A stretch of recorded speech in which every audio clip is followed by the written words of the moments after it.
Sabi ng annual check-up ko, ubis na daw ako.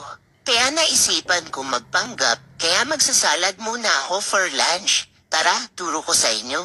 Naghiwa lang ako ng lettuce. Pero syempre, hinugasan ko muna. Mas masarap kayang kumain ng hugas.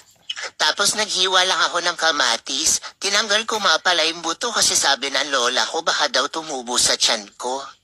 Tapos nagprito lang ako ng bacon at ginupit-gupit ko. Medyo natutong nga, nakatulog kasi ako. Tapos naglaga ako ng 2 itlog at hiniwa-hiwa. Muntik ko pa makain yung isa dyan kanina kasi gutom na ako. Buti napigilan ko. Tapos nilagyan ko lang ng Kipay. Hindi ko alam paano basahin yon. Basta yung merong sesame roasted. Masarap yun.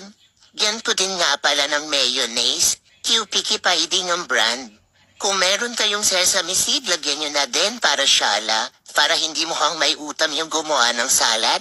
At wapak, meron ka ng props, salad. Para sa pagpapanggap mong mag-diet. Yum yum!